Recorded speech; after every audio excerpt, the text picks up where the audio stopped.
ধর্ম, রাজনীতি, নানা ইস্যুতে ইসলামী দলগুলোর মধ্যে ফারাক থাকলেও ৫ আগস্ট ছাত্র জনতার গণঅভ্যুত্থান পরবর্তী সময়ে এই দলগুলোর মধ্যে ঐক্যের একটা গুঞ্জন শোনা যাচ্ছে।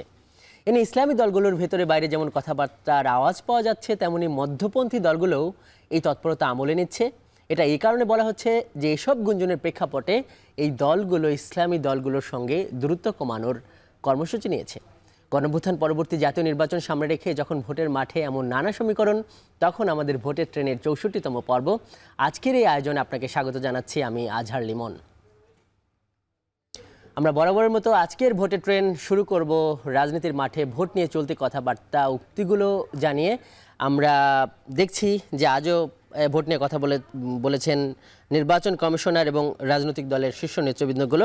আমরা দেখছি যে ভোট নিয়ে কথা বলেছেন নির্বাচন কমিশনার আবুল ফজল মোহাম্মদ সানাউল্লাহ। উনি বলেছেন যে নির্বাচন কমিশনের ভাবমূর্তি পুনরুদ্ধারের সময় এসেছে।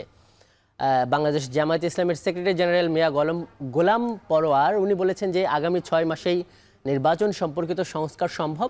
তারপর অন্তর্বর্তী সরকারের উচিত নির্বাচনের রোডম্যাপ ঘোষণা করা।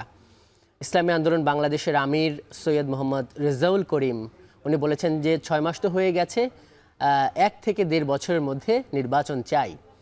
আর খেলাফত মজলিসের মহাসচিব ডক্টর আহমেদ আব্দুল কাদের উনি বলেছেন যে নির্বাচনকে সামনে রেখে ফ্যাসিবাদের সঙ্গে যুক্ত নয় এমন যে কোনো ইসলামী দলের সঙ্গে জোট হতে পারে। আমরা এসব বিষয় নিয়ে আমাদের যুক্ত হওয়া অতিথির প্রতিক্রিয়া জানব। দেখছেন ভোটের ট্রেন। আজ ভোটের ট্রেনে আমাদের সঙ্গে যুক্ত আছেন ইসলামী আন্দোলনের প্রেসিডিয়াম সদস্য অধ্যাপক আশরাফ আলী আকন।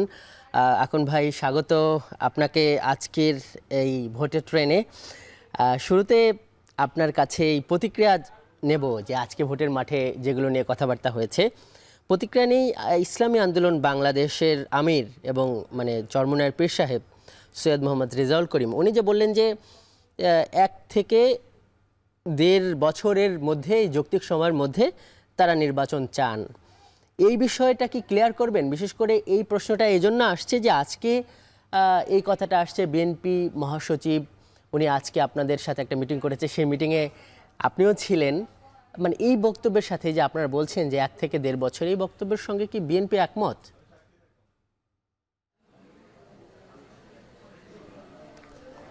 একটি স্বাধীন সার্বভৌম দেশে নির্বাচন ব্যবস্থা অত্যন্ত গুরুত্বপূর্ণ বিষয়। নির্বাচন প্রতি ৫ বছর পর পর নির্বাচন হয়। নির্বাচনে জনগণের প্রতি অনেক আশা কথা শোনানো হয়, ইশতেহারে অনেক কথা বলা হয়, কিন্তু অনেক আমরা ৫৩ বছরে কি দেখেছি? ৫৩ বছরে দেখেছি অনেক দল নির্বাচনে যাওয়ার সময় অনেক সুন্দর সুন্দর কথা বলে, জনগণ অধিকারের কথা বলে, দুর্নীতি সন্ত্রাসের বিরুদ্ধে কথা বলে, মানুষের অধিকারের কথা বলে। এই কথা বলে যখন তারা ক্ষমতায় যায় তখন তারা জনগণের এই আশা আকাঙ্ক্ষা পালনে ব্যর্থ হয়। তখন জনগণ তাদের উপরে ফুঁসে ওঠে, আর এর ফলশ্রুতিতে যেভাবেই হোক নির্বাচিত সরকার তখন তারা ক্ষমতা হারাতে বাধ্য হয়, যার বাস্তব প্রমাণ আমরা ৫৩ বছরে দেখেছি। ৫৩ বছরে অনেক দল ক্ষমতায় গিয়েছিল, আবার ক্ষমতা থেকে পদচ্যুত হয়েছিল, জনগণ তাদেরকে ক্ষমতা থেকে নামিয়ে দিয়েছিল। এজন্যে নির্বাচন হলেই শুধু হবে না, যেন তেন প্রকারের নির্বাচন হলেই হয় না। ৫৩ বছরের ইতিহাসে অনেক নির্বাচনে যেন তেনভাবে নির্বাচন হয়েছে, জনগণের কাছে তাদের কোনো আশা প্রত্যাশা আকাঙ্ক্ষা পূরণ হয় নাই। এই জন্য আমরা চাচ্ছি নির্বাচন সুষ্ঠু হওয়ার জন্যে আগে কিছু সংস্কার হওয়া প্রয়োজন, যেমন রাজনৈতিক সংস্কার প্রয়োজন, সাংবিধানিক সংস্কার প্রয়োজন, নির্বাচনী সংস্কার প্রয়োজন, বিচার বিভাগের সংস্কার প্রয়োজন। এমনি করে এখন ভাই এখানে তো স্পষ্ট আপনারা এই নির্বাচনী সংস্কারগুলো চাচ্ছেন, এবং আপনারা কিন্তু এও বলেছেন যে এই সংস্কারগুলো শেষ করে আপনারা বলছেন যৌক্তিক সময় যেটা ১ বছর কিংবা ১.৫ বছর, আপনারা এও বলেছেন যে ৬ মাস তো চলেই গেছে। আর কিন্তু আমরা যে প্রশ্নটা করতে চাচ্ছি যে আজকে এই যে বিএনপির যে মহাসচিব উনি আপনাদের সঙ্গে যে মিটিংটা করলেন, ওইখানে অনেকগুলো বিষয়ের সঙ্গে আপনারা একমত হয়েছেন। এই জায়গায় কি মোটামুটি একমত যে আপনারা, কারণ বিএনপি কিন্তু বিভিন্ন কথা বলছে, তারা এই আগস্টেই নির্বাচন চাইছে, এই ধরনের কথাবার্তা আমরা নেতাদের মুখ থেকে শুনছি। আপনারা কি একমত হয়েছেন যেটি আপনারা বললেন, এর সাথে কি বিএনপি একমত? এই প্রশ্নটার উত্তর চাই মূলত। আমরা চাচ্ছি এটা দ্রুত সময়ের মধ্যে সংস্কার করে একটা নির্বাচন অনুষ্ঠান করা, যত দ্রুত সম্ভব এই সংস্কার করে দ্রুত সময়ের মধ্যে নির্বাচন, এটা আমরা বলছি। সেই দ্রুত সময়ের মধ্যে আমরা বলছি যে 5ই আগস্টের পর থেকে 1.5 বছর, 1.5 বছরের জন্য আমরা বলছি তাকে এই 1.5 বছর সময় না দিলে এই সংস্কারগুলা বর্তমান অন্তর্বর্তী সরকার এটা করতে পারবেন না। আর এটা যদি উনি না করে যেনতনভাবে নির্বাচন দেয়, আগের নির্বাচনের যে অবস্থা হয়েছিল এবার কিন্তু তাই সেই একই অবস্থা হবে। কাজে এই জন্য আমরা একটু দেরি সুস্থে, যেহেতু 16 বছরে ফ্যাসিস্ট আওয়ামী সরকারের আমলে কোনো নির্বাচনই হয় নাই, এবং এই আরও তো সে যদি ছাত্রদের গণঅভ্যুত্থান না হতো, সে আরও তো 4 বছর সে ক্ষমতায় থাকতো, যেটা কোনোভাবেই হোক। এই জন্য আমরা দেখতে চাই একটা ফলপ্রসূ একটা কার্যকরী নির্বাচন আমরা দেখতে চাই। এই জন্য আমরা বলেছি যে সমস্ত সংস্কার সুষ্ঠুভাবে করার জন্যে 1 থেকে 1.5 বছরের সময়ের মধ্যে এটা উনি সম্পন্ন করে তারপর নির্বাচন দেবেন, এটা আমরা বলেছি। যে আকন ভাই, অনেক প্রশ্ন আজকে করব, অনেকদিন পর আপনাদেরকে আমরা পেয়েছি।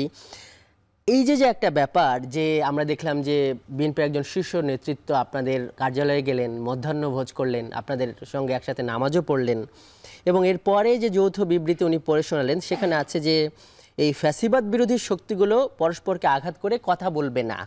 আমার প্রথম প্রশ্ন হলো যে আপনারা কি এই যে বিএনপিকে আঘাত করে, মানে এই প্রশ্নটা কেন আসছে পরস্পরকে মানে আঘাত করে কথা বলবে না, এটা একটা প্রশ্ন। আরেকটা হলো যে এই 7 দিন আগে আমরা এরকম আরেকটা মিটিং দেখলাম এই বরিশালে, আপনাদের যে ওইখানে যে পীর সাহেবের যে কার্যালয়, সেইখানে জামাতের যিনি আমির তিনিও গেলেন, একই কায়দায় দেখলাম যে উনিও মধ্যাহ্নভোজ করলেন এবং ওইখানে আপনাদের একটা মিটিং হয়েছে।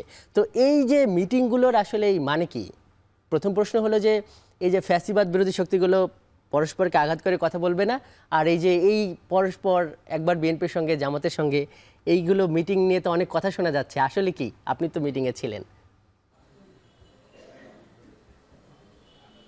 পরস্পর বিরোধী কথা বলা যাবে না। যদি অন্যায় কোনো দল যদি অন্যায় করে, অন্যায় দেখা যায়, তখন আরেকটা দলের দায়িত্ব হলো তাকে সেই ভুলগুলো ধরাই দেওয়া, সেই অন্যায়গুলো তাকে ধরিয়ে দেওয়া।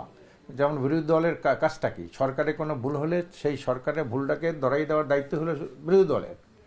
কিন্তু যদি বিরোধী দল তার দায়িত্ব পালন না করে, তো সরকার তো ফেসড হয়ে যায়। যারা হাজার হাজার মানুষের রক্তের বিনিময়ে, হাজার হাজার ছাত্র যুবক আহত পঙ্গু হওয়ার বিনিময়ে যে আমরা একটা গণ অভ্যুত্থান পেয়েছি, গণ অভ্যুত্থানের পরিবেশ তৈরি হয়েছে, সেইখানে যদি কোনো দল এ ধরনের ফেসিবাদী, যাদের বিরুদ্ধে আমরা ফেসিবাদ বলি, লুটেরা বলি, চাঁদাবাজ বলি, তাদের সেই একই যদি আচরণ কোনো দলের মধ্যে দেখা যায়, তখন তো সেই দলটাকে একটু সতর্ক করে দেওয়া দরকার, হুঁশিয়ার করে দেওয়া দরকার যে আপনারা এই যে কাজটা করতেছেন, এটা কিন্তু যাদেরকে আমরা ফেসিস্ট বলেছি, তারাও এই কাজ করেছেন, এই জন্যই তারা ফেসিস্ট। কাজেই এই ধরনের কাজ কেউ না করুক। এই জন্য আমরা কোনো দলের নাম বলি নাই, কিন্তু আমরা বলেছি যে এই ধরনের আচরণ, চাঁদাবাজি, টেন্ডারবাজি, দখলবাজি, খুন খারাপি, হামলা, নির্যাতন, তার মানে আকন ভাই, যে চাঁদাবাজি, টেন্ডারবাজি বা এই ধরনের অপরাধের সঙ্গে যদি কোনো দল জড়িত থাকে, সেই ক্ষেত্রে আপনারা তার প্রতিবাদ করবেন। আমরা আপনার কাছ থেকে আরও অনেক উত্তর জানবো, কিন্তু তার আগে নিতে হবে একটি বিরতি। দর্শক দেখছেন ভোটের ট্রেন, নিচ্ছে একটি বিরতি।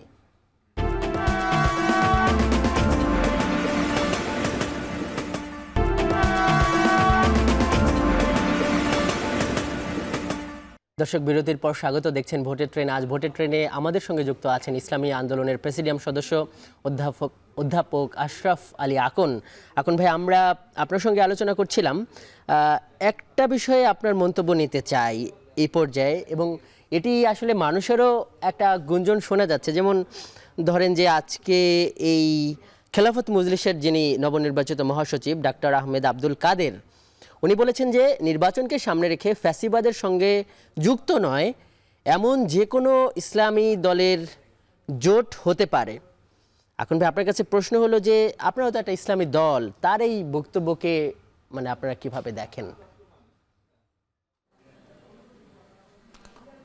আমরাই ওনার কথার সাথে আরেকটু বাড়িয়ে বলি, শুধু ইসলামী দল না, দেশপ্রেমিক যে আরও দল আছে, ইসলাম তাদের নামের আগে নাই, কিন্তু তারা দেশপ্রেমিক দল। ইসলাম ও দেশপ্রেমিক দলকে নিয়ে আমরা একটা বৃহত্তর ঐক্য গড়ে তুলতে চাই, স্পষ্ট। হ্যাঁ, বলেন। গ্রহণযোগ্য নির্বাচনের জন্য সেই জায়গা, এই জন্যে আমরা যে কথাটা বলেছি যে একটা অবাধ হ্যাঁ, জি। আমরা আমরা একটা এদেশের দীর্ঘদিনের মানুষের দাবি এবং একটা স্থিতিশীল সরকার, একটা জাতীয় সরকার, একটা কার্যকরী পার্লামেন্ট গঠনের জন্য আমরা বারবার পিআর পদ্ধতির কথা বলেছি। প্রফেশনাল রিপ্রেজেন্টেশন যে পদ্ধতি, নির্বাচন, যে ভোট দেবে মানুষ দলকে, ব্যক্তিকে নয়। এই পদ্ধতিতে নির্বাচন হলে আর কখনো ফেসিবাদের জন্ম এদেশে আর হবে না, আর কোনো ফেসিস্ট সরকার গঠন হবে না। একটা জাতীয় সরকার, স্থায়ীভাবে একটা জাতীয় সরকার রূপ নেবে আর কি। এই জন্য এই পিআর পদ্ধতির নির্বাচনের ক্ষেত্রে আমরা দেশপ্রেমিক এবং ইসলামী দলগুলো আজকের কিন্তু ঐক্যবদ্ধ। আমরা আগামী নির্বাচনে চাবো পিআর পদ্ধতির নির্বাচন হোক এবং একটা কার্যকরী সংসদ হোক, প্রত্যেকটা জনমতের প্রতিফলন ঘটুক। এইটাই হলো আমাদের প্রত্যাশা, আমরা এটা চাই। এজন্য আমরা আন্দোলন চালিয়ে যাব এই পিআর পদ্ধতি বাস্তবায়নের জন্য। না এখন ভাই এইখানে এই যে বললেন যে দলগুলো ঐক্যবদ্ধ, দেশপ্রেমিক রাজনৈতিক দল এবং ইসলামী দল, একটু ব্যাখ্যা করা যায় যে এই যে কারা কারা ঐক্যবদ্ধ বা কতটা ঐক্যবদ্ধ, আলোচনা কোন পর্যায়ে কতদূর এগোলো? আমরা খেলাফত মজলিস, বাংলাদেশ খেলাফত মজলিস, জমিয়ত উলামা ইসলাম, নিজাম ইসলাম, ইসলামী আন্দোলন বাংলাদেশ, তারপরে বিপি নূরের গণ অধিকার এবং মঞ্জু ভাইয়ের আপনার এবি পার্টি, ববি হাজ্জার সাহেবের এনডিএম থেকে শুরু করে এরা সবাই আমরা পারস্পরিক আলাপ আলোচনা আমরা করেছি, আলোচনা অব্যাহত আছে। সবাই পিআর পদ্ধতিতে নির্বাচন চায়। এ ব্যাপারে আমরা কিন্তু অনেকটাই কাছাকাছি এবং ঐক্যবদ্ধ। না কিন্তু ঐক্য মানেই তো ভোটের রাজনীতিতে আসন ভাগাভাগির একটা প্রশ্ন। সেই জায়গায় আপনারা কত দূরে গেলেন, আমরা সেই উত্তর আপনার কাছে জানবো। দর্শক দেখছেন ভোটের ট্রেন।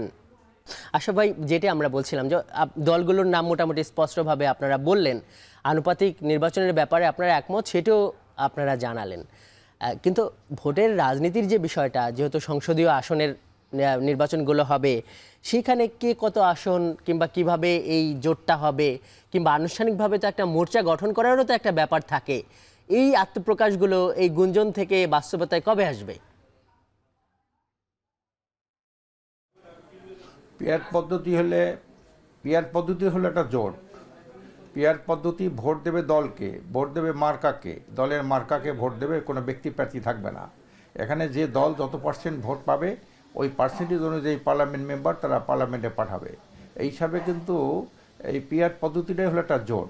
আর একান্তই যদি জোট না হয় তখন আমরা আলাপ আলোচনা করে একটা আসনে যাতে একজন প্রার্থী দেওয়া যায়, এই দেশপ্রেমিক এবং ইসলামী শক্তির এই যে ঐক্য, এর মাধ্যমে একক প্রার্থী দেওয়ার চেষ্টা আমরা চালিয়ে যাচ্ছি এবং পারস্পরিক আলাপ আলোচনা চলছে এ ব্যাপারে, যাতে একই নির্বাচনী আসনে একাধিক প্রার্থীর কোনো বাক্স না থাকে। না, তার মানে হলো যে আনুপাতিক নির্বাচনের ব্যাপারে মোটামুটি আপনারা মানে একমত হয়েছেন, কিন্তু যে আসন ভাগাভাগির ব্যাপারে এখনো আপনারা মানে ঐক্যমত্যে যাননি বা ওটা আলোচনার পর্যায়ে আছে, এটা আমরা বলতে পারি না। প্রার্থী পিআর পদ্ধতি হলে তো আসন ভাগাভাগির প্রশ্নই আসে না। এখানে তো আর এটাই একটা জোট, এটাই একটা ঐক্য। পিআর পদ্ধতি হলে এটাই জাতীয় সরকারের একটা স্থায়ী বন্দোবস্ত হয়। পিআর পদ্ধতির নির্বাচন হলে সারা বিশ্বে 91টা দেশে পিআর পদ্ধতি আছে এবং তারা আমাদের তাদের রাজনৈতিক সিস্টেম অনেক উন্নত। সেখানে ফেসিজমের উত্থান নাই, চাঁদাবাজি, টেন্ডারবাজি, টাকা পাচারকারীর অবস্থান নাই, খুন গুম নাই। পিআর পদ্ধতি এইটা যে দুই একটা দল কেন চায় না, এটা আরও তাদের সাথে আরও কথা বলে আমরা এটাকে আরও সুরাহা করতে সামনে চেষ্টা চালিয়ে যাব। কিন্তু আমরা এই দলগুলি পিআর পদ্ধতি নির্বাচনের ব্যাপারে না। এখন ভাই, সংখ্যানুপাতিক যে পদ্ধতির কথা আপনি বলছেন, যে এই জাতীয় নির্বাচনে যে যত শতাংশ ভোট পাবে হয়তো সংসদে সেই অনুপাতে আসন পাবে, তাই তো? কিন্তু এই ব্যাপারটা তো একদম না করে দিয়েছে, বা এই ব্যাপারটাতে দ্বিমত পোষণ করেছে বিএনপি। এবং রাজনীতির মাঠে জানেন যে বিএনপি মানে অন্যতম একটা শক্তিশালী বলা যায় যে স্টেক বা পক্ষ। মানে তারপরেও কি আপনারা এই ব্যাপারে আশাবাদী থাকবেন? না, এটা তো আমরা থাকবই। এটা যে বিএনপি না বললে, একটা দল না বললেই কি যে এটা বাতিল হয়ে যাবে তা না। অধিকাংশ দল তো এটা চায়। আর বিএনপি তো একক দল না। এটা বিএনপি কেন যে চায় না, তার ব্যাখ্যা কি, যুক্তি কি? যুক্তি আরও তাদের যুক্তি মানে ক্লিয়ার করতে হবে তাদের যুক্তিটা কি। এখনও কিন্তু আমরা এই ব্যাপারে তাদের বক্তব্যে সন্তুষ্ট না। পিয়ার পদ্ধতি যে কেন তারা চায় না, সকল দল চায়, বিশ্বের এতগুলো দেশে পিয়ার পদ্ধতি চলছে, তারা কেন চায় না, এইভাবে তাদের যে বক্তব্য এই ব্যাপারে আমরা সন্তুষ্ট না।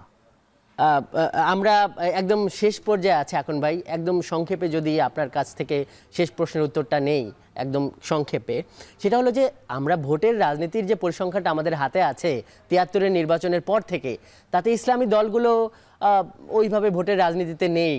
হ্যাঁ, তো সেইখানেই যে গণঅভ্যুত্থান পরবর্তী সময়ে এই যে দলগুলোর মধ্যে একটা যোগাযোগ বা এই সময়ে এসে ধর্মভিত্তিক দলগুলো কেন আবার আশাবাদী হয়ে উঠছে, এই প্রশ্নের উত্তরে কি বলবেন সংক্ষেপে যদি বলেন? ধর্মভিত্তিক রাজনৈতিক দলগুলোকে যারা বিগত দিনে ক্ষমতায় ছিল তারা তাদের ক্ষমতায় যাওয়ার সিঁড়ি হিসেবে ব্যবহার করেছে। তাদেরকে স্বাধীনভাবে কখনোই তাদের জনমত প্রতিফলনের কোনো সুযোগ দেওয়া হয়নি। আজকে কোনো একটা নির্বাচন তো সুষ্ঠুভাবে নির্বাচন হয়েছে তার ইতিহাস পাওয়া যায় না। একটা নির্বাচন হয়েছিল ৯১ সালে, তা তো আওয়ামী লীগ বলছিল সূক্ষ্ম কারচুপি হয়েছে। আরেকটা বলছিল ৯৬ সালের নির্বাচনের সাথে বিএনপি বলছে স্থূল কারচুপি হয়েছে। ৫৩ বছরের মধ্যে তো কোনো সুষ্ঠু নির্বাচনই হয় নাই, জনমতে কোনো প্রতিফলনই তো ঘটে নাই। যে যখন যেভাবে একবার ক্ষমতায় গেছে, উনি সারা জীবন ওনার ক্ষমতায় থাকার জন্য যত চেষ্টা প্রচেষ্টা অপচেষ্টা, এমনকি বিদেশি আধিপত্যবাদের শক্তি নিয়ে উনি ক্ষমতায় থাকার চেষ্টা করেছে। কাজে জনমতের প্রতিফলন কখনোই হয় নাই। আমরা আশা করি যে এইবার মানুষ জনমত প্রতিফলনের একটা সুযোগ পাবে, স্বাধীনভাবে ভোট দিতে পারবে, ভালো লোক বাছাই করতে পারবে, আদর্শ চরিত্রবানকে তারা ভোট দিয়ে নির্বাচন। অধ্যাপক আশরাফ আলী আকন, আজকের ভোটের ট্রেনে আপনি যুক্ত হওয়ার জন্য আপনাকে অনেক ধন্যবাদ। দর্শক দেখছেন ভোটের ট্রেন, এই পর্যায়ে নিচ্ছে আরও একটি বিরতি।